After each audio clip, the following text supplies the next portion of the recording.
Hello everyone और स्वागत है आप सभी का सीयूईटी कॉन्सेप्ट की ऑनलाइन लर्निंग क्लासेस में।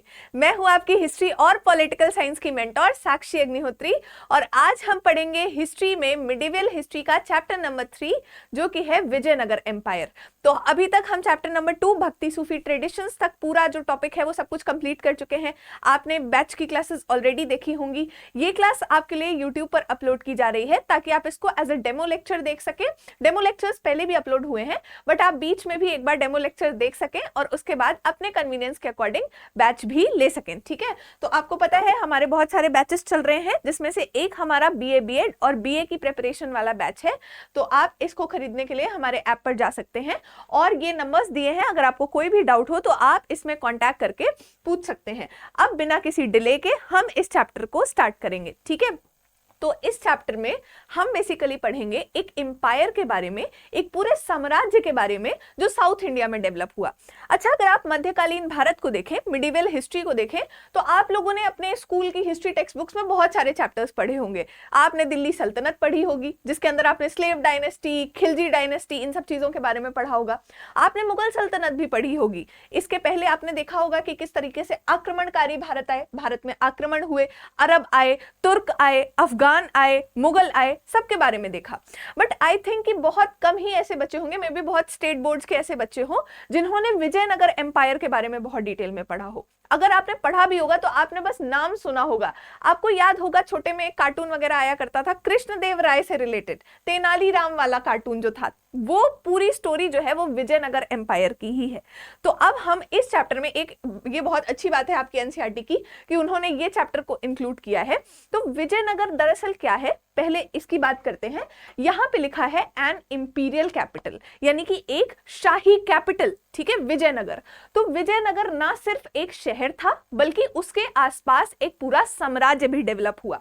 ठीक है, तो सबसे पहली बात, विजयनगर साउथ इंडिया का, ठीक है, कहां का, साउथ इंडिया का, दक्षिण भारत का एक बहुत बड़ा एम्पायर था और एक सिटी भी थी।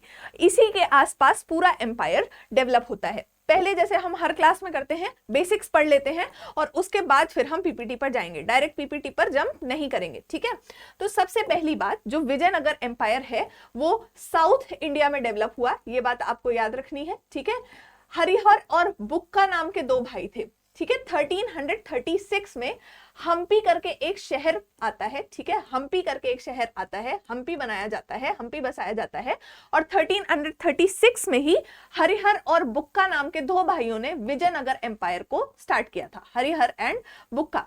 अब बात ये उठती है कि मैम साउथ इंडिया में तो चोलास थे, पल्लवास थे, ठीक है, चेरास थे, ये सारे साउथ इंडियन एम्पायर्स थे। अब ये कहां से आ गए? तो ये बात दरअसल है काफी टाइम बाद की। इस टाइम तक जो दक्षिण भारत की जो मेजर पावर्स थी, चाहे वो चोलास हो, पल्लवास हो, चेरास हो, आपका पूरा मदुरई का किंगडम हो, ये काफी हद तक वीकन हो गया था। इस टाइम पे आपको पता होगा, अगर आप नॉर्थ इंडिया की बात करें तो मोहम्मद बिन तुगलक का शासन काल चल रहा था। ठीक है, ये वही मोहम्मद बिन तुगलक है जिसके टाइम पर इब्न बतूता आया था। याद करिए, चैप्टर नंबर 1 वाला इब्न बतूता रिहला लिख करके गया अरबिक भाषा में। ठीक है, तो नॉर्थ इंडिया में चल रहा था मोहम्मद बिन तुगलक का राज, लेकिन 1336 के अराउंड मोहम्मद बिन तुगलक का राज भी धीरे धीरे करके डिक्लाइन होता जा रहा था। जो पूरा एम्पायर है वो वीकन होता जा रहा था, चीजें वीक होती जा रही थी। ठीक है, तो 1336 में साउथ इंडिया में हरिहर और बुक्का आते हैं और ये विजयनगर साम्राज्य की स्थापना करते हैं। अब आप बोलेंगे मैम विजयनगर और हम्पी सेम है क्या? तो हम्पी और विजयनगर सेम नहीं है। विजयनगर पूरे साम्राज्य का नाम है और इसी साम्राज्य का जो कैपिटल रीजन था, जो राजधानी वाला एरिया था, उसको आज के टाइम पर हम्पी के नाम से जाना जाता है। ठीक है, अब एक और क्वेश्चन उठता है कि क्या मैम इस टाइम पे साउथ इंडिया में और भी कोई एम्पायर चल रहे थे, और भी कोई ऐसे साम्राज्य हैं जिनके बारे में हमको जानना चाहिए? एक है जो आप जान सकते हैं, वो है आपका बहमानी किंगडम। ठीक है, बहमानी किंगडम यानी कि बहमानी साम्राज्य। अब ये एक मुस्लिम साम्राज्य था जो कि साउथ इंडिया में ही डेवलप हुआ, साउथ इंडिया में ही स्टार्ट हुआ। ठीक है, यहां पर आपको एक, शायद आप लोगों ने नाम सुना होगा, हसन गंगू। ठीक है, जिन्होंने बाद में सुल्तान बहमन का टाइटल ले लिया था, ओरिजिनल नाम था हसन गंगू। ठीक है, तो हसन गंगू ने बहमानी किंगडम को इसके बाद स्टैब्लिश किया था, 1336 के काफी बाद ये बहमानी किंगडम जो है आया था। तो ये कुछ साउथ इंडिया के कंटेम्परेरी उस टाइम के किंगडम्स थे, बड़े बड़े किंगडम्स जो कि डेवलप होना स्टार्ट हुए।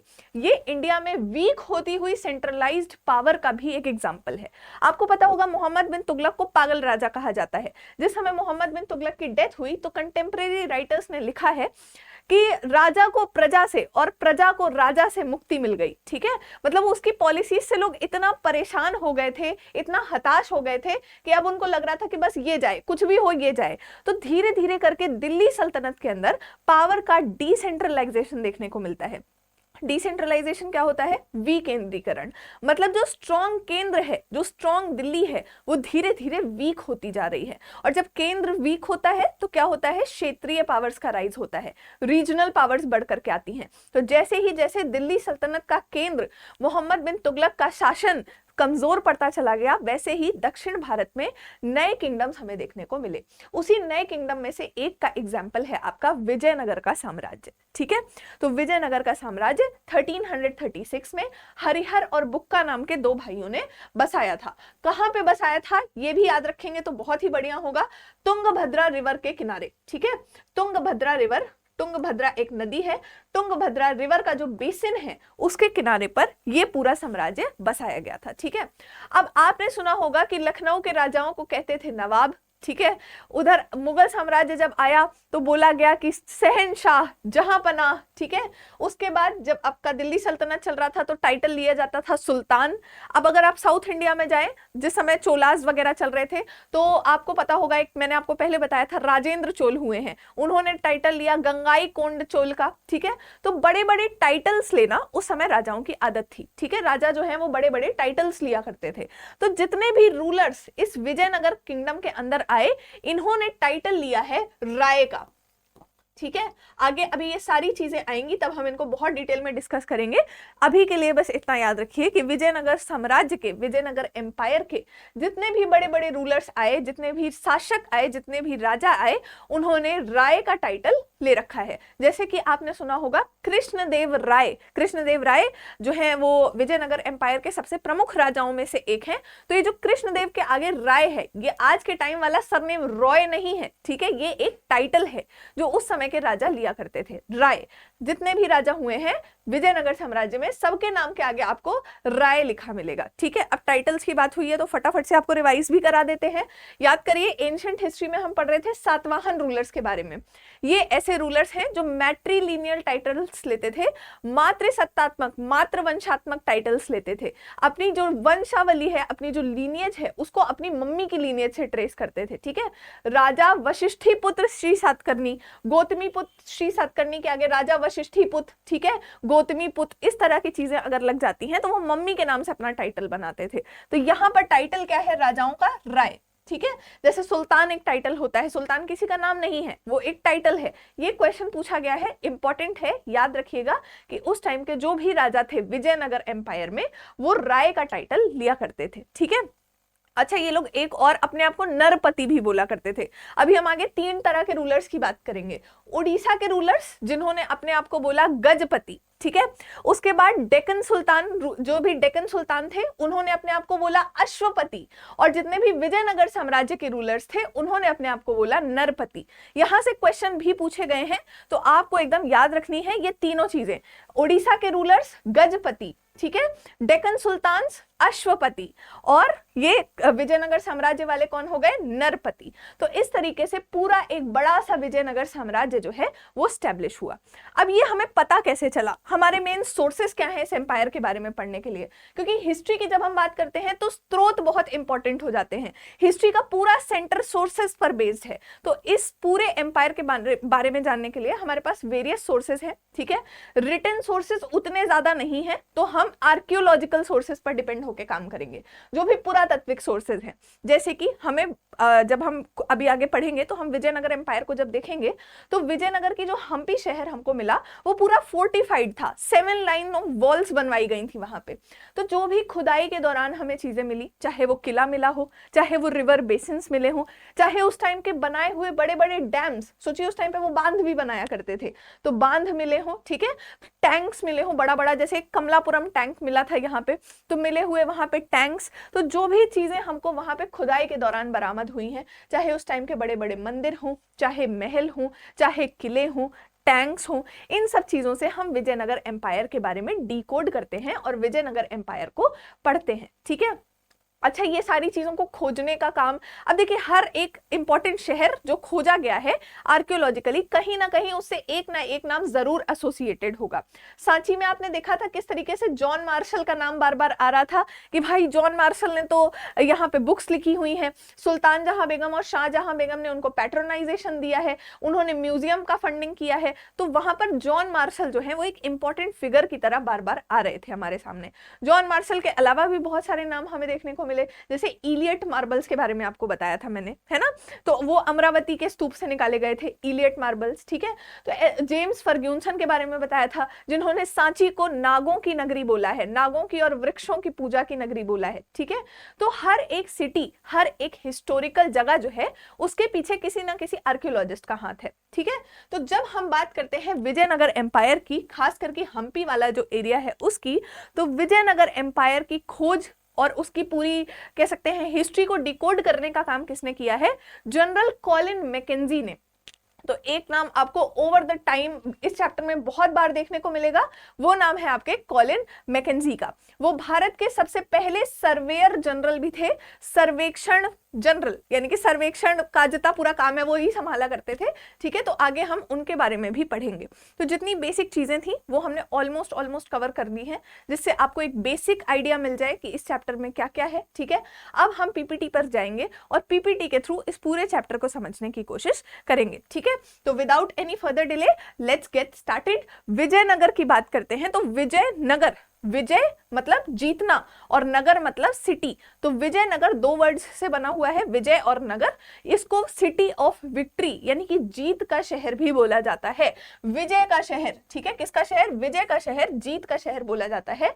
विजयनगर जो है वो एक सिटी का भी नाम है और एक एम्पायर का भी नाम है। मतलब ये एक ऐसा शहर था जिसके आसपास एक पूरी सल्तनत का विकास हुआ। ये एक ऐसा शहर था जिसके आसपास एक पूरे साम्राज्य का विकास हुआ। 14वीं शताब्दी में, टू बी प्रिसाइज 1336 में इसको बनाया गया था, इसको बसाया गया था और ये कृष्णा नदी से लेकर के एकदम एक्सट्रीम साउथ तक फैला हुआ था। अपनी चरम सीमा में, जिस समय विजयनगर एकदम पॉपुलस था, प्रोस्पेरस था, अपनी चरम सीमा पर था, उस समय ये कृष्णा नदी से लेकर के एक्सट्रीम साउथ तक फैला हुआ था। ठीक है, अब देखिए मैंने आपको हड़प्पन सिविलाइजेशन में एक बात बोली थी कि जो चीज बहुत अच्छे से शुरू होती है, पहले तो धीरे धीरे शुरू होती है, फिर एक पॉइंट ऑफ टाइम आता है जब वो एकदम अपनी चरम सीमा पर होती है, उत्थान का टाइम पीरियड होता है, और फिर धीरे धीरे उसका पतन हो जाता है। ठीक है, डिक्लाइन हो जाता है। तो अब इतनी अच्छी चल रही विजयनगर साम्राज्य जो है, पूरा हम्पी जो है, उसका डिक्लाइन कैसे हुआ? तो 1565 में इस शहर पर कई बार आक्रमण किया जाता है और ये शहर धीरे धीरे वीरान हो जाता है। तो आपको याद रखना है 1565 में ये शहर फाइनली वीरान हुआ था। 1336 में बसाया गया ये शहर 1565 तक ही चल पाया। मतलब ऐसा नहीं हम कहेंगे कि बहुत लंबे टाइम पीरियड तक ये एम्पायर स्ट्रेच हुआ था। एक टाइम पीरियड बीच में आया था जिस टाइम पीरियड को हम यहाँ का पीक टाइम बोलते हैं, उसके बाद धीरे धीरे करके यहाँ पे डिक्लाइन होने लगा था। ठीक है, और जो भी लोग कृष्णा और तुंगभद्रा दोआब में रह रहे थे वो आगे जाकर के कहीं कहीं और जाकर के बस गए। ठीक है, ये जो शहर है, जो विजयनगर की पूरी राजधानी वाला एरिया है, इसको बोला गया हम्पी। अब यहां से एक क्वेश्चन पूछा जाता है, इसको कर लीजिए स्टार मार्क, मैं बना रही हूं स्टार, अपने नोट्स में कर लीजिएगा इंक्लूड, क्योंकि यहां से पूछा गया है प्रीवियस ईयर क्वेश्चन। अलर्ट, ठीक है, आंखें चौकन्नी करके रखिए, क्या पता फिर से क्वेश्चन पूछ लिया जाए। तो जो वर्ड हम्पी है, आप सोचेंगे हम्पी कैसा अजीब सा नाम है, तो ये जो हम्पी है ये एक्चुअली ऐसा नहीं है कि एक दिन उठे मन किया, ठीक है, जैसे इलॉन मस्क उठे मन किया बच्चों का नाम ये रख देते हैं, रख दिया, उस तरह का सिस्टम नहीं है। हर एक चीज का एक सिग्निफिकेंस है, हर एक चीज का एक मतलब है। ठीक है, खास करके साउथ इंडियन, अगर आप टेम्पल्स को भी देखें या साउथ इंडियन सिटीज के नाम को भी देखें तो बहुत ज्यादा वहां पे कह सकते हैं कि कोई ना कोई हिस्टोरिकल रेलेवेंस आपको जरूर मिलेगा। ठीक है, तो जो हम्पी शहर है इसका नाम वहां की एक लोकल गॉडेस पंपा देवी पर रखा गया था। ठीक है, लोकल मदर गॉडेस थी, वहां के जो रीजनल लोग हैं, जो स्थानीय लोग हैं, वो पंपा देवी को अपनी मातृ देवी मानते थे। तो पंपा देवी के नाम पर ही ये नाम पड़ा हम्पी, यानी कि पंपा देवी का शहर, जहां की पंपा देवी जो है वो मातृ देवी है, उसका नाम पड़ा हम्पी। तो हम्पी जो नाम है वो वहां की लोकल मदर गॉडेस पंपा देवी पर रखा गया है। ठीक है, अब अगर हम हम्पी को खोजने की बात करते हैं तो लगभग 1800 के आसपास जनरल कॉलिन मैकेंजी, ठीक है, ये आपको याद रखना है, ये बहुत इंपॉर्टेंट है, पुरातत्वविद हैं कॉलिन मैकेंजी, 1800 में इन्होंने हम्पी शहर के जो भी खंडहर हैं उनको उजागर करने का काम किया। जिस तरीके से आपको याद होगा सांची में भी जब स्तूप मिला था तो स्तूप को किस तरीके से खोजा गया, ठीक है, फिर स्तूप पर किस तरीके से रिकॉर्ड्स लिखे गए, बुक्स लिखी गई, ठीक है, बुक्स को पब्लिश करवाया गया। तो उसी तरीके से जनरल कॉलिन मैकेंजी ने भी 1800 में जब हम्पी के खंडहरों को देखा तो उसके बाद उन्होंने इस पर काम करना शुरू किया। ठीक है, जैसे ही उन्होंने हम्पी को देखा तो सबसे पहले उन्होंने हम्पी की पूरी साइट का एक सर्वे मैप बनाया। यहां से क्वेश्चन पूछे जाते हैं, अगेन स्टार मार्क मैं कर रही हूं, ठीक है, आपको एकदम याद रखना है।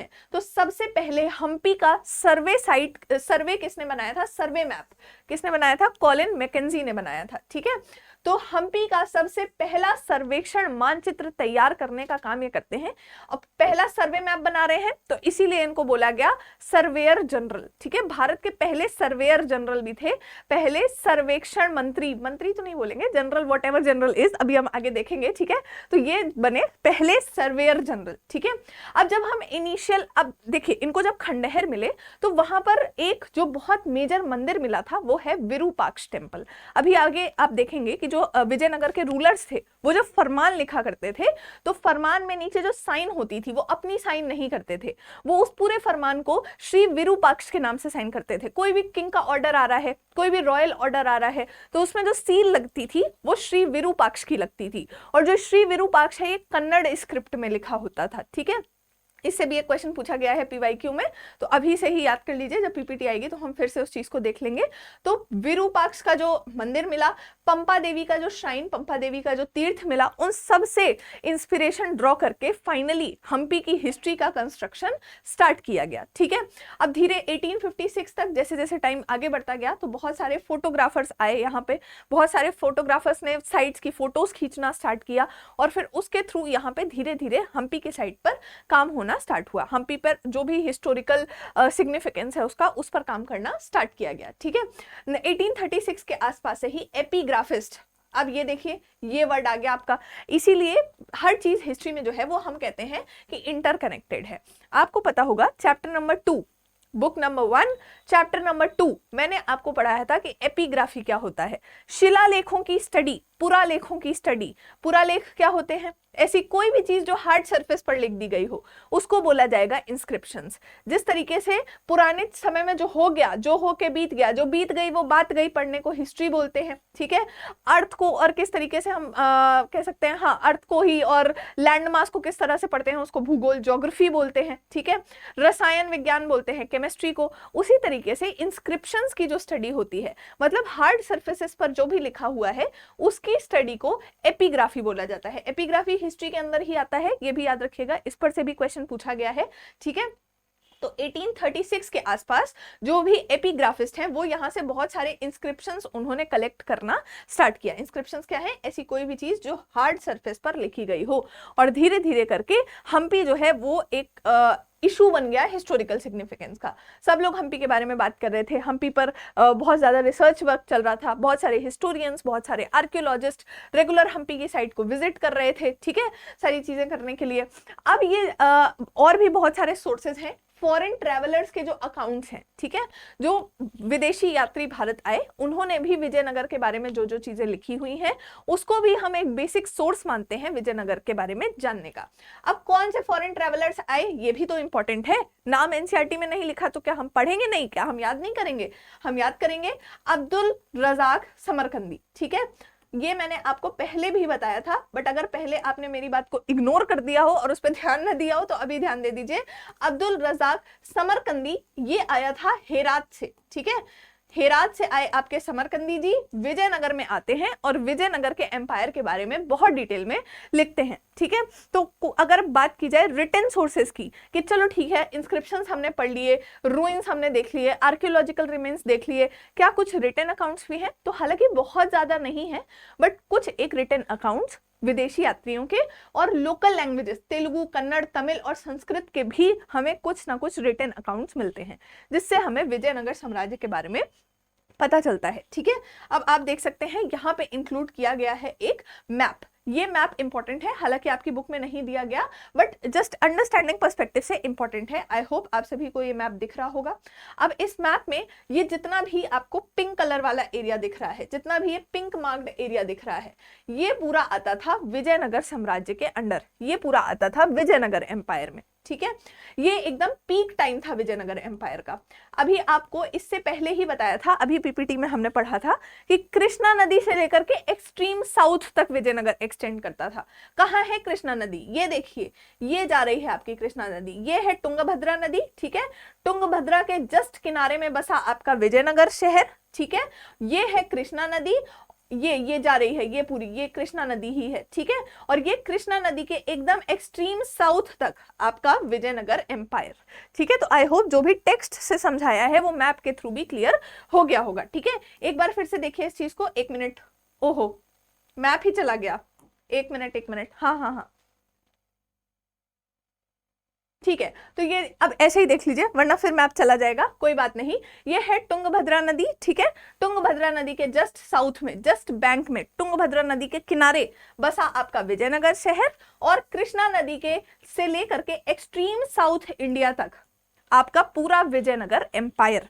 ठीक है, तो ये आपके लिए इंपॉर्टेंट है। एक और मैप यहाँ पे इंक्लूड कर दिया है। रीजन क्या है? विजयनगर एम्पायर तो आपने देख लिया। अब आप बोलेंगे मैम यहाँ पे तो पूरा नीचे तक नहीं दिखाया गया, वो पूरा विजयनगर एम्पायर का पीक टाइम था। ठीक है, अब देखिए एम्पायर्स में क्या होता है, सल्तनत साम्राज्य में क्या होता है कि आज आपके पास एक शहर है, कल में भी वो आपके पास ना हो, क्या पता आपके ऊपर कोई आक्रमण कर दे या आपके साथ कोई विद्रोह कर दे और आपसे वो लेकर के चला जाए। तो वो जो था मैप, ये भी विजयनगर एम्पायर का ही मैप है, बट ये था इसका पीक टाइम।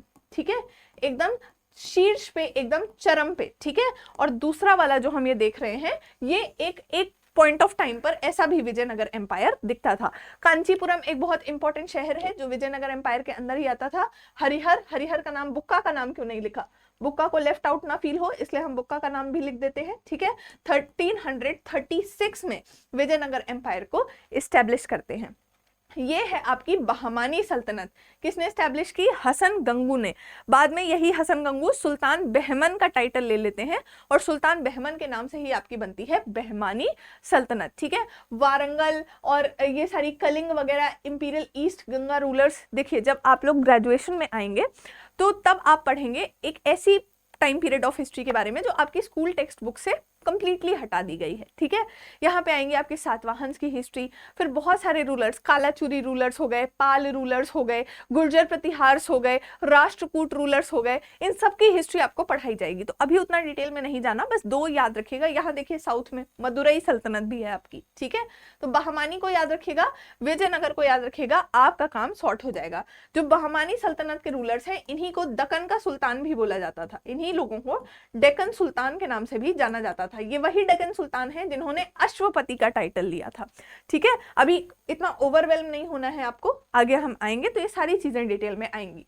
कोलिन मैकेंजी की बात की अभी हम लोगों ने, अभी हमने देखा कि कोलिन मैकेंजी का नाम कितना जरूरी है जब हम हम्पी की बात करते हैं। तो अब थोड़ा कोलिन मैकेंजी के बारे में भी पढ़ लेते हैं। आपकी बुक में कोलिन मैकेंजी से रिलेटेड एक बहुत बड़ा सा बॉक्स और पैराग्राफ दिया गया है। ठीक है, पूरा नहीं याद करना, जितना मैं मार्क कर रही हूँ उतना याद कर लीजिएगा, यहीं से सवाल पूछे जाते हैं। ठीक है, तो 1754 में इनका जन्म हुआ था, मत याद करो। किसका किसका बर्थडे याद करोगे भाई? नहीं याद करना है ये चीज। ठीक है, थे कौन कोलिन मैकेंजी? इंजीनियर थे, सर्वेयर थे, मतलब जगहों का सर्वेक्षण किया करते थे, सर्वे किया करते थे, और कार्टोग्राफर थे। कार्टोग्राफर क्या होता है? ऐसा इंसान जो मैप्स बनाने का काम करता है, उसको कार्टोग्राफर बोलते हैं, मैप्स को स्टडी करता है। ठीक है, 1815 में उनको पहला सर्वेयर जनरल ऑफ इंडिया नियुक्त किया गया था। ये क्वेश्चन एक बार पूछा गया था पेपर में, स्टार मार्क कर लीजिए, बहुत इंपॉर्टेंट है। भारत का सबसे पहला सर्वेयर जनरल, बताओ, जनरल को जनरल ही लिखा है। ठीक है, कोई मंत्री नहीं, जनरल। ठीक है, पहले सर्वेयर जनरल भारत के नियुक्त किए जाते हैं। कब नियुक्त किए जाते हैं? 1815 में। ये भी याद रखिएगा। सिर्फ ये याद रखने से काम नहीं चलेगा कि पहले सर्वेयर जनरल थे। अगर पेपर में पूछ लिया कि कब थे तो क्या करोगे, ठीक है? तो 1815 में पहले सर्वेयर जनरल इनको नियुक्त किया जाता है। ये जाते हैं पूरी साइट का पहला सर्वे मैप बनाते हैं। हम्पी का पहला सर्वे मैप भी इन्होंने ही बनाया था। वहां की लोकल लोगों से बात करते हैं, लोकल हिस्ट्री को कलेक्ट करते हैं, जो भी आर्कियोलॉजिकल एविडेंस मिला है उसको कलेक्ट करते हैं, ठीक है? और ये बेसिकली इनको करने का पर्पस ये नहीं था कि इनको इंडिया के लिए बहुत कुछ अच्छा करना था, इनको बस अपना गवर्नेंस इजी करना था, इसलिए इन्होंने इतनी मेहनत की, इन्होंने इतना काम किया, ठीक है?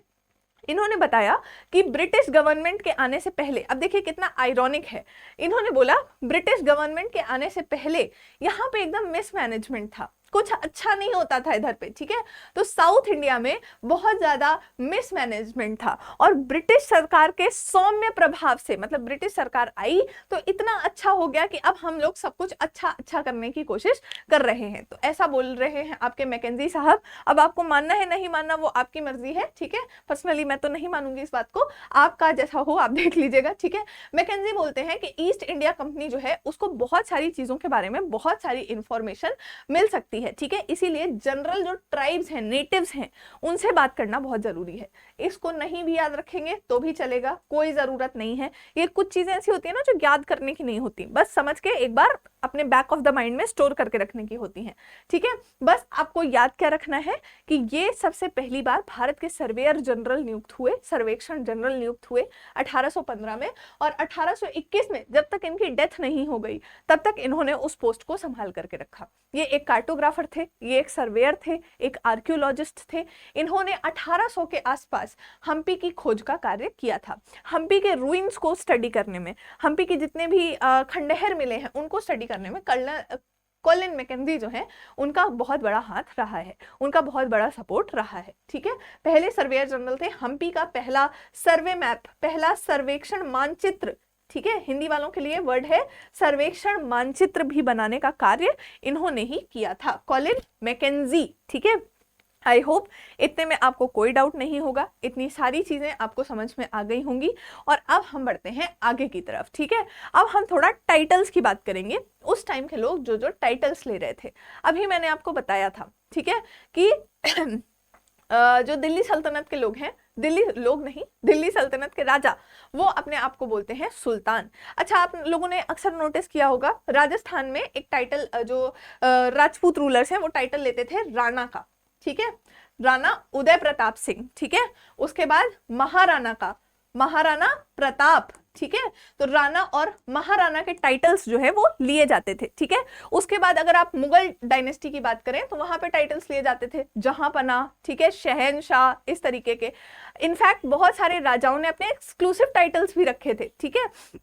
जैसे कि जो बलबन है उसने अपने लिए बहुत एक्सक्लूसिव टाइटल्स लिए थे, अलाउद्दीन खिलजी ने बहुत एक्सक्लूसिव टाइटल्स लिए थे। तो ये टाइटल रखने की प्रचलन जो है हमेशा से ही हिस्ट्री में रही है। तो अब जब विजयनगर टाइम पीरियड की बात करेंगे तो यहाँ पर राय टाइटल लिया जाता था। यहाँ के जो भी किंग है वो टाइटल लेते थे राय, ठीक है?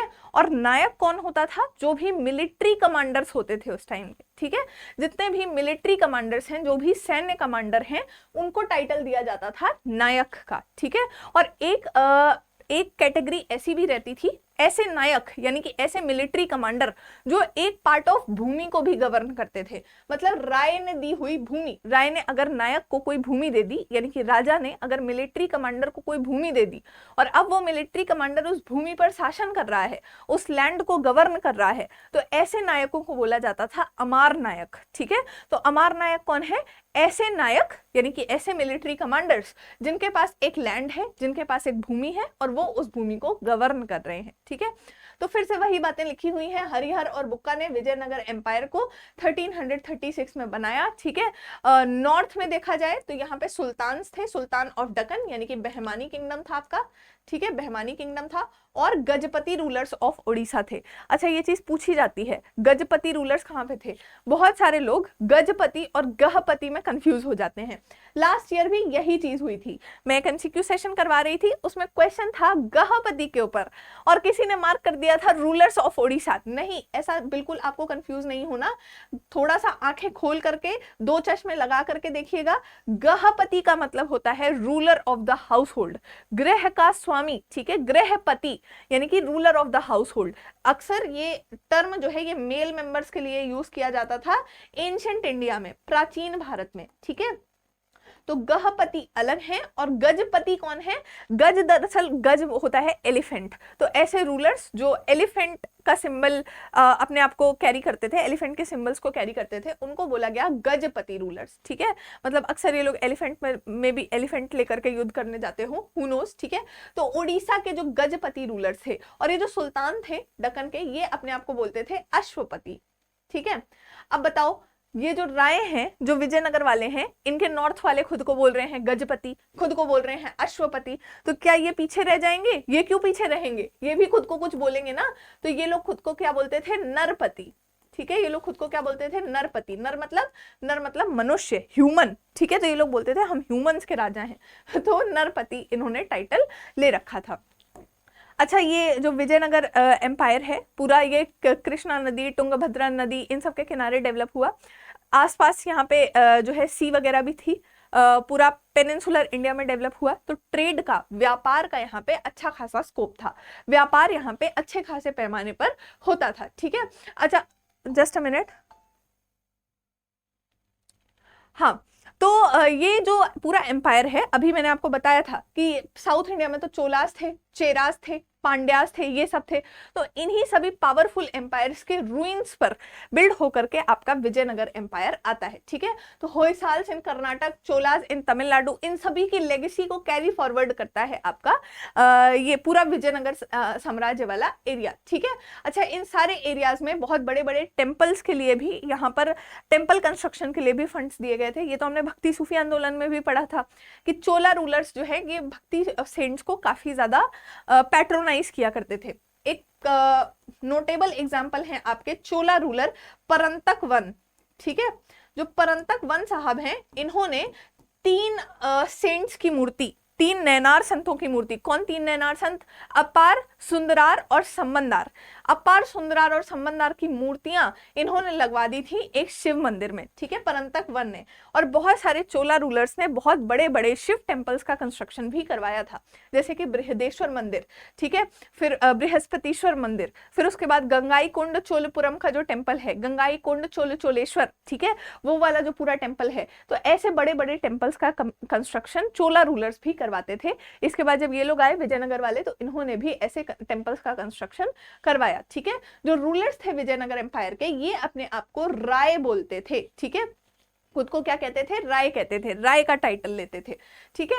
और ये भी, ये जो पूरी लेगेसी है चोलास की, होयसाल्स की, जो भी साउथ इंडियन टेम्पल लेगेसी है, इसको इन्होंने कैरी फॉरवर्ड करने का काम किया। एक बहुत बड़ा रीजन है, अभी देखिए आपने सुना होगा, शायद सुना हो आप सभी ने, ये कुछ पॉपुलर चीजें हैं जो सभी ने सुनी होंगी। हजार राम मंदिर सुना है, ठीक है, नहीं सुना तो आप सुन लीजिए। हजार राम मंदिर, उसके बाद आपका एक लोटस महल, ठीक है, उसके बाद आपका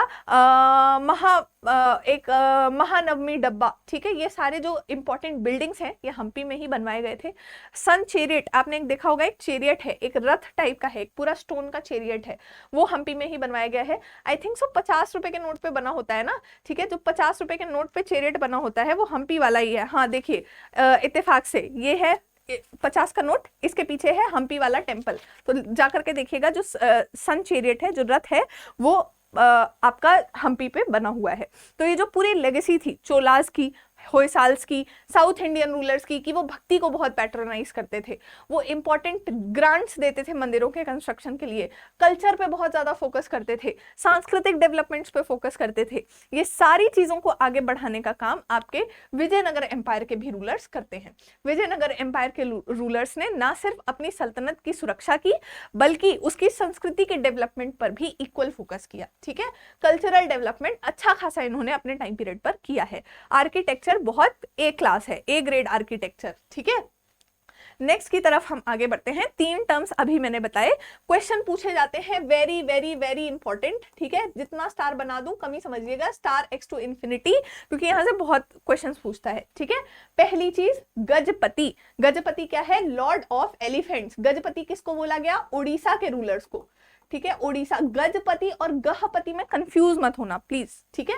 तो गजपति हैं लॉर्ड ऑफ एलिफेंट्स, उड़ीसा के रूलर्स, ठीक है। ये एक रूलिंग लीनियज है जो कि उड़ीसा में पावरफुल थी, 15th सेंचुरी में थी, ठीक है। दक्कन के सुल्तानों ने खुद को क्या बोला? अश्वपति, ठीक है। हॉर्सेस का राजा, हॉर्स, अश्व का मतलब होता है हॉर्स, ठीक है। तो दक्कन के सुल्तान यानी कि जो बहमानी सुल्तान थे, इन्होंने खुद को बोला घोड़ों का स्वामी, अश्वपति, ठीक है। और राय, जो राव नहीं होगा, राय होगा, यहाँ पर थोड़ा सा एक स्पेलिंग मिस्टेक हो गया, राय, ठीक है, राव नहीं, राय। तो राय जो थे उन्होंने खुद को बोला नरपति, यानी कि मनुष्यों का स्वामी। तो 3 चीजें आपको याद रखनी है, क्वेश्चन यहाँ से ओवर द टाइम बहुत बार पूछे गए हैं, ठीक है। गजपति, अश्वपति, नरपति, किसको किसको बोला गया? और ये कब की बात है? 15th सेंचुरी की। किसी भी रैंडम टाइम पीरियड में नहीं घूमना है, ठीक है। क्योंकि ये जो गहपति है, गहपति टर्म है, यहाँ पे जो कंफ्यूजन होती है, गहपति है ग्रह का स्वामी, और ये बोला जाता था वैदिक काल के टाइम पीरियड पे। ये एंशिएंट इंडिया का टर्म है, ये मिडिवियल इंडिया का टर्म है, एकदम अलग है मीनिंग में भी, टाइम पीरियड में भी, और हिस्ट्री के जो पूरा डिवीजन है एंशिएंट और मिडिवियल उसमें भी, ठीक है। तो कंफ्यूज यहाँ पर नहीं होना है। आई होप आप सभी को ये सारी चीजें समझ में आ गई होंगी। जस्ट अ मिनट, हम अभी 1 मिनट में आगे बढ़ते हैं।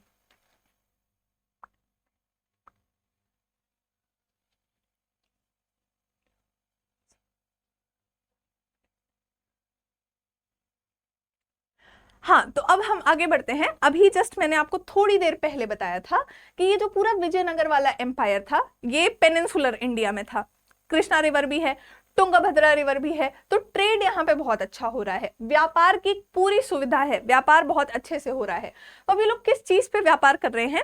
तो सबसे पहली बात, आने वाली चीजों को देखते हैं, जाने वाली को बाद में देखेंगे। इंपोर्ट्स को देखते हैं। तो सेंट्रल एशिया से, यानी कि मध्य एशिया से, ये लोग हॉर्सेस मंगाया करते थे, यानी कि अरेबिया से आपने सुना है अरबी घोड़े, ठीक है। तो ये वही है, अरबी घोड़े, और सेंट्रल एशिया से ये लोग घोड़े मंगाया करते थे, घोड़ों का आयात करते थे। क्यों?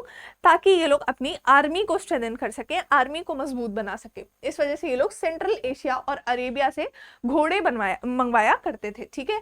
और ये पूरा व्यापार जो है अरब ट्रेडर्स, जो अरब के व्यापारी हैं, वही कंट्रोल करते थे, ठीक है। अब ये जो पूरा घोड़ों का व्यापार हो रहा है, ये अरब ट्रेडर्स और लोकल कम्युनिटी के बीच में हो रहा है। मतलब जो साउथ इंडिया के जो विजयनगर एम्पायर के लोग हैं वो, और अरब जो व्यापारी हैं उनके बीच में हो रहा है। तो अरब व्यापारियों को छोड़ दो, जो साउथ इंडिया के ऐसे व्यापारी, ऐसी लोकल कम्युनिटीज, ऐसे समुदाय जो कि घोड़ों का व्यापार करते थे, उनको कुदिराल चेत्ती बोला जाता था, ठीक है। यहां से भी क्वेश्चन पूछे जा सकते हैं, तो इसको भी आपको इंपॉर्टेंट मार्क करना है। कुदिराल चेत्ती, कुदिराल चेत्ती कौन है? Horse merchants. अब मर्चेंट्स की बात आ गई है, तो 1 मिनट में फटाफट से रिविजन करते हैं। एंशिएंट इंडिया में तमिल भाषा में मर्चेंट्स को, जो धनी व्यापारी होते हैं, उनको बोला जाता था मासुतुवन। प्राकृत में इनको बोला जाता था सेठी और सटवाहा। संस्कृत में इनको बोला जाता था वणिक। तमिल में ही तमिल संगम जो टेक्स्ट हैं, इसमें किसानों की कैटेगरीज का वर्णन किया गया है, वेलालार, उझावार और अदिमाई। वेलालार कौन है? बड़े लैंडलॉर्ड्स, ठीक है। उझावार कौन है? हलवाहे, प्लग्समैन, जो कि हल चलाते हैं। और अदिमाई कौन है? स्लेव्स, दास, ठीक है। तो ये सारे टर्म्स से क्वेश्चन पूछे जाते हैं। इन्हीं जो टर्म्स की आपकी पूरी ये जो वोकैबुलरी है, जो हमारी हिस्ट्री की पूरी वोकैबुलरी हमने डेवलप की है, उसी में एक और चीज ऐड कर लीजिए, कुदिराल चेत्ती। तो कुदिराल चेत्ती कौन है? हॉर्स मर्चेंट्स, घोड़ों के व्यापारी, जो कि कहां हुआ करते थे? विजयनगर एम्पायर में होते थे। ये लोग अरब व्यापारियों के साथ घोड़ों का व्यापार करते थे। सेंट्रल एशिया और अरेबिया दोनों जगह से यहाँ पर घोड़ों का आयात किया जाता था। 1498 के बाद से और भी लोग इस सीन में हमें देखने को मिलते हैं। बहुत अलग अलग तरह के व्यापारी जो है वो भारत में आने लगे और अपना ट्रेडिंग जो है वो इस्टेब्लिश करने लगे। आपको पता होगा जो व्यापार का पूरा, बाहर से जो लोग व्यापार आ रहे थे, इनफैक्ट जब हम थोड़े टाइम पीरियड आगे जा करके जो देखेंगे, डच यात्री आ रहे हैं, फिर ईस्ट इंडिया कंपनी भी आई, तो ये सब जो है ये पेनिनसुलर इंडिया पे जो पूरा व्यापार चल रहा था उसी से अट्रैक्ट होकर के आए थे। यहाँ पर पेनिनसुलर इंडिया में स्पाइसेस का बहुत अच्छा व्यापार चलता था, मसालों का मेनली व्यापार चला करता था, ठीक है। विजय, देखिए यही लिखा हुआ है, यहाँ भी आ गया, विजयनगर अपने स्पाइसेस के लिए, अपने मसालों के लिए टेक्सटाइल्स के लिए, वस्त्रों के लिए और कीमती पत्थरों के लिए भी बहुत प्रसिद्ध माना जाता था। ठीक है, तो विजयनगर में ट्रेड काफी अच्छा चल रहा था, ट्रेड से रिलेटेड कोई समस्या नहीं आ रही थी, पेनिनसुलर इंडिया में स्टैब्लिश था, तो कम्युनिकेशन चैनल्स बहुत अच्छे थे। याद करिए, इसको रिलेट करिए पाटलिपुत्र के साथ। जब मैंने आपको पाटलिपुत्र के बारे में बताया था उसमें भी ये एक पॉइंट था कि पाटलिपुत्र को राजगह से चेंज करके कैपिटल इसलिए भी बनाया गया क्योंकि पाटलिपुत्र संचार के मार्गों पर स्थित था। ठीक है, कम्युनिकेशन चैनल वहां पे बहुत अच्छा था, गंगा के साइड पे था, जो सिल्क रूट है आपका, एंशिएंट सिल्क रूट है, वो भी वहां से होकर के जाता था। तो जब भी कोई इंपॉर्टेंट सिटी होगी तो वो इंपॉर्टेंट हर एस्पेक्ट से होती है। कई शहर ऐसे हैं जो सिर्फ एक दो एस्पेक्ट से इंपॉर्टेंट होते हैं, बट अगर हम कैपिटल नगरों की बात करें, राजधानियों की बात करें, तो वो बहुत सारे एस्पेक्ट्स में इंपॉर्टेंट होते हैं। जैसे विजयनगर संस्कृति में बहुत इंपॉर्टेंट था, बहुत सारे इंपॉर्टेंट टेम्पल्स मिले हैं, बहुत सारी इंपॉर्टेंट आर्कियोलॉजिकल साइट्स मिली हैं हमको वहां से। ठीक है, दूसरी बात, पॉलिटिकली बहुत इंपॉर्टेंट था क्योंकि राजधानी था, राय नायक, अमार नायक सब यहीं पे रहा करते थे। तीसरी बात, हिस्टोरिकली ऐतिहासिक रूप से भी इंपॉर्टेंट था क्योंकि यहीं से तो आपका पूरा विजयनगर साम्राज्य एस्टेब्लिश हुआ। और चौथी बात, इकोनॉमिकली यानी कि आर्थिक रूप से भी बहुत ज्यादा इंपॉर्टेंट था। क्यों? क्योंकि यहीं से आपका पूरा ट्रेड जो है विजयनगर एम्पायर में डेवलप होता है। स्पेशली ट्रेडिंग के बारे में जब हम विजयनगर एम्पायर में बात करेंगे तो एक चीज याद रखिएगा, कुदिराल चेत्ती जो हॉर्स मर्चेंट्स थे उनके बारे में आपको याद रखना है। ठीक है, बाद में यहाँ पे स्पाइसेस का, टेक्सटाइल्स का, इन सब चीजों का भी व्यापार शुरू हुआ। ठीक है, अब जैसे हम एक एग्जांपल लें, ठीक है, दिल्ली सल्तनत का। अगर हम दिल्ली सल्तनत का एग्जांपल लें, और मैंने आपको इसके बारे में शायद बहुत डिटेल में बताया भी था, इसीलिए हम इसका एग्जांपल ले रहे हैं। ठीक है, वरना हम बहुत सारे और भी एग्जांपल्स ले सकते हैं, बट आई थिंक ये सबने ऑलमोस्ट पढ़ा ही होगा। जिसने क्लासेस नहीं भी देखी है, बैच नहीं भी दिया है, तो दिल्ली सल्तनत के बारे में आपने जरूर से पढ़ा होगा। ठीक है, मोहम्मद घोरी आए, लेकिन मोहम्मद घोरी के आने के बाद दिल्ली सल्तनत की ऑफिशियल स्थापना नहीं मानी जाती है। दिल्ली की जो गद्दी है वो स्टैब्लिश करने का काम 1206 में कुतुबुद्दीन ऐबक ने किया था। यहां से माना जाता है कि गुलाम वंश की शुरुआत हुई। ठीक है, तो दिल्ली सल्तनत के अंदर आप देखेंगे कि बहुत सारी रूलिंग डायनेस्टीज आती हैं। दिल्ली सल्तनत किसी एक साम्राज्य का नाम नहीं है कि हाँ दिल्ली सल्तनत हुए, इनके ये राजा हुए, इनके ये बेटे हुए, ये मर गए और दिल्ली सल्तनत खत्म। दिल्ली सल्तनत मतलब है कि दिल्ली की गद्दी, दिल्ली पर शासन करने वाली अलग अलग वंशों के बारे में, अलग अलग लीनेजेस के बारे में, अलग अलग रूलिंग डायनेस्टीज के बारे में बताया गया है। जैसे दिल्ली सल्तनत की स्थापना हुई गुलाम वंश से, स्टार्ट पूरा गुलाम वंश हुआ है। इसका फाउंडेशन मोहम्मद घोरी ने अवश्य ही रखा था, लेकिन स्टार्टिंग पॉइंट हम कुतुबुद्दीन ऐबक से मानते हैं। 1206 से 1210 तक कुतुबुद्दीन ऐबक, फिर 10 से लेकर 36 तक इल्तुतमिश। इल्तुतमिश के बाद 4 साल रही आपकी रजिया सुल्ताना, फिर उसके बाद एक थोड़ा सा पीरियड ऑफ वैक्यूम आया, फिर रहे आपके बलबन। लेकिन जैसे ही ये गुलाम वंश खत्म होता है, हम देखते हैं आते हैं आपके जलालुद्दीन खिलजी। जलालुद्दीन खिलजी आते हैं और जलालुद्दीन खिलजी आकर के स्टैब्लिश करते हैं आपका खिलजी वंश। 1291 या 92 के आसपास की बात है, 92 आई थिंक 92 या 91 के ही आसपास की बात है। 1291 जलालुद्दीन खिलजी आते हैं और वो पूरा गुलाम वंश हटा के नया वंश स्टैब्लिश कर देते हैं, खिलजी वंश। इसके बाद आते हैं अलाउद्दीन खिलजी। अलाउद्दीन खिलजी के बाद धीरे धीरे खिलजी वंश जो है वो वीकन होने लगता है। फिर आ जाता है आपका तुगलक वंश। ठीक है, तुगलक वंश में भी बहुत इंपॉर्टेंट शासक हुए। ठीक है, आपके घियासुद्दीन तुगलक से स्टार्टिंग हुई, मोहम्मद बिन तुगलक आए, फिरोज शाह तुगलक आए। ठीक है, उसके बाद आपका आया सैयद वंश, इसमें इतने ज्यादा कोई इंपॉर्टेंट रूलर्स नहीं थे, और आखिरी में आया आपका लोधी वंश। ठीक है, लोधी वंश के आखिरी जो शासक थे इब्राहिम लोधी, उन्हीं का बाबर के साथ युद्ध हुआ था 1526 में, first battle of Panipat. Basically इतना पूरा ये सारा बताने का पर्पस क्या था, दिल्ली सल्तनत जैसे हमने बात की तो दिल्ली की गद्दी थी और उसके अंदर बहुत सारे रूलिंग लीनेजेस थे, बहुत सारे रूलिंग वंश थे, बहुत सारी डायनेस्टीज थी, बहुत सारे अलग अलग साम्राज्य थे। तो उसी तरह से जब हम विजयनगर सल्तनत की बात करते हैं, विजयनगर साम्राज्य की बात करते हैं, तो इसमें भी बहुत सारे अलग अलग रूलिंग वंश आए, बहुत अलग अलग रूलिंग डायनेस्टीज आई। ऐसा नहीं है कि विजयनगर एम्पायर एक हरिहर और बुक्का ने स्टार्ट किया, फिर उनके बेटे उनके बेटे उनके बेटे और खत्म, ऐसा नहीं है। विजयनगर एम्पायर में भी बहुत अलग अलग जो है हमें रूलर्स, बहुत अलग अलग वंश, बहुत अलग अलग लीनेजेस देखने को मिलते हैं। विजयनगर साम्राज्य की सबसे जो पहली डायनेस्टी है, सबसे पहला वंश है, वो है आपका संगम वंश। अब ये इंपॉर्टेंट है, इसको यहां से लिखना स्टार्ट कर दीजिए थोड़ा सा, क्योंकि यहां से क्वेश्चन भी पूछे जाते हैं और कंफ्यूज नहीं होना। सबसे पहली डायनेस्टी जो विजयनगर में आई वो थी आपकी संगम डायनेस्टी। 1336 से लेके 1485 तक ये कंट्रोल में रहते हैं। संगम के बाद आते हैं आपके सलुवाज, ठीक है। संगम, पहले संगम वंश, फिर कौन, आपका सलुवा वंश, ठीक है। तो संगम आए, फिर आए आपके सलुवाज। अब ये जो सलुवाज हैं ये कौन थे, मिलिट्री कमांडर्स थे। अब जैसे आपको पता होगा कि जो जलालुद्दीन खिलजी था उसका भांजा या भतीजा और what ever, I don't know, भांजा या भतीजा कोई था अलाउद्दीन खिलजी, उसने जब उसको मार दिया तो उसके बाद वो राजा बना। इसी तरीके से गुलाम वंश में बेटों को राजा बनाने का प्रचलन नहीं था। इनफैक्ट जो शासक थे वो गुलामों को राजा बनाते थे, उनको अपने गुलामों पर, अपने स्लेव्स पर बहुत ज्यादा भरोसा था, ठीक है। तो उसी तरीके से जरूरी नहीं है कि हर रूलिंग लीनेज जो आ रही है, हर राजा जो आ रहा है, उसका ओरिजिन जो है वो वॉरियर क्लास से हो, ठीक है। तो यहाँ पर भी जो सलुवाज आए पहले संगम डायनेस्टी के बाद, ये कोई राजा के बेटे या ये पुश्तैनी खानदानी राजा लोग नहीं थे, ये थे मिलिट्री कमांडर्स, सैन्य कमांडर्स थे। सैन्य कमांडर्स की बात आई है तो आपको पुष्यमित्र शुंग का नाम जरूर से याद होगा। पुष्यमित्र शुंग भी मिलिट्री कमांडर थे, उन्होंने मारा था और उसके बाद वो राजा बने थे, ठीक है। शुंग डायनेस्टी की स्थापना की थी। तो इसी तरीके से सलुवाज आते हैं, संगम के बाद आते हैं सलुवा, 1503 तक रहते हैं, और सलुवाज के बाद आते हैं तुलुवाज, ठीक है। तो संगम, ये जो पूरा सीक्वेंस है ये आपको याद रखना है।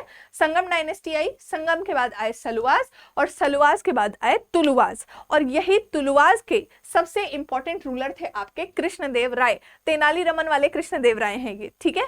कृष्णदेव राय पूरी विजयनगर एम्पायर के one of the most important rulers में से एक कंसिडर किए जाते हैं। इन्होंने ना सिर्फ विजयनगर एम्पायर को उसकी मिलिट्री शक्ति के चरम पर पहुंचाया, बल्कि सांस्कृतिक डेवलपमेंट्स में भी इक्वली योगदान दिया, ठीक है। तो कृष्णदेव राय को one of the most important ruler माना जाता है विजयनगर साम्राज्य का, और ये तुलुवा डायनेस्टी को ही बिलोंग करते थे, ठीक है। कृष्णदेव राय ने अपने पूरे शासनकाल के दौरान बहुत ज्यादा एक्सपेंशन किया, बहुत ज्यादा कंसोलिडेशन किया, मतलब अपने साम्राज्य का विस्तार भी किया, और साम्राज्य की जो सीमाएं थी उनको बांध करके रखने का भी काम किया, उनका सुदृढ़ीकरण भी किया, ठीक है, सुदृढ़ीकरण भी किया, ठीक है। ये एक ऐसा टाइम पीरियड था जहां जो रायचूर दोआब था, जो कृष्णा और तुंगभद्रा रिवर के बीच का जो एरिया था, उसको एक्वायर किया गया। अब इसके ईयर्स याद रखने हैं, यहाँ पे ईयर से क्वेश्चन पूछा जाता है, ठीक है। रूलर्स ऑफ ओडिशा कौन, ये अपने गजपति लोग, इनको भी हराया, ठीक है। सुल्तान को भी हराने का काम किया, ये अश्वपति, इनको भी हरा दिया। तो कृष्णदेव राय ने पूरा मिलिट्री एक्सपेंशन और कंसोलिडेशन इस टाइम पीरियड पर किया था। कृष्णदेव राय ने ही बहुत सारे टेम्पल्स बनवाने का काम किया, बहुत सारी इंपॉर्टेंट बिल्डिंग्स बनवाने का काम किया। कृष्णदेव राय ने ही एक टैंक भी बनवाया था, अपनी मम्मी के नाम पर बनवाया था, टैंक कमलापुरम टैंक बनवाया था, बट एक शहर बनवाया था अपनी मम्मी के नाम पर, ठीक है। देखिए एक सब अर्बन टाउनशिप इन्होंने बनवाई विजयनगर के पास, इसको नागलपुरम बोला जाता है, ठीक है। तो नागलपुरम शहर जो है, इस बस्ती की स्थापना आपके कृष्णदेव राय ने ही की थी, ठीक है। अब कृष्णदेव राय की डेथ के बाद से ही धीरे धीरे करके पूरा विजयनगर एम्पायर का डिक्लाइन स्टार्ट होता है। पतन अचानक से नहीं होता, कृष्णदेव राय की डेथ के बाद धीरे धीरे करके ये डिक्लाइन वाला पूरा पार्ट स्टार्ट होता है, ठीक है।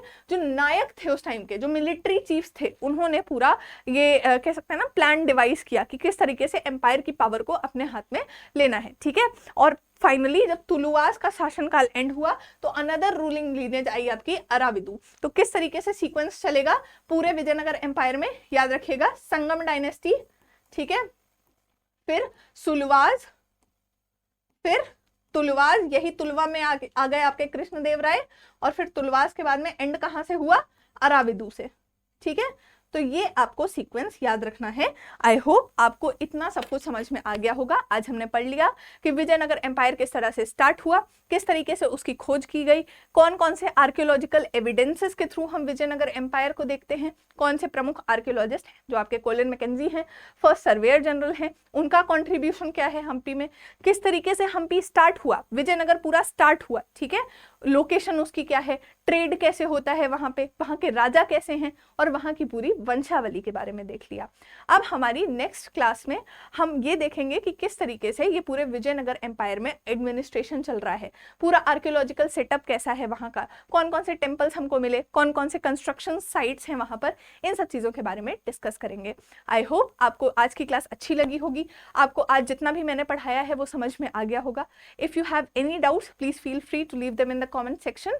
मैं कॉमेंट सेक्शन चेक करूंगी, आपके कोई भी जेन्युइन डाउट्स हो तो आप उनको कॉमेंट सेक्शन में डाल दीजिएगा। मैं कोशिश करूंगी कि मैं सारे डाउट्स, सारे क्वेश्चंस को रिजॉल्व कर दूं। बाकी और भी कोई क्वेश्चंस हो तो हम उनको नेक्स्ट क्लास में ज़रूर से ले लेंगे। Thank you so much everyone, that's all for today, good bye.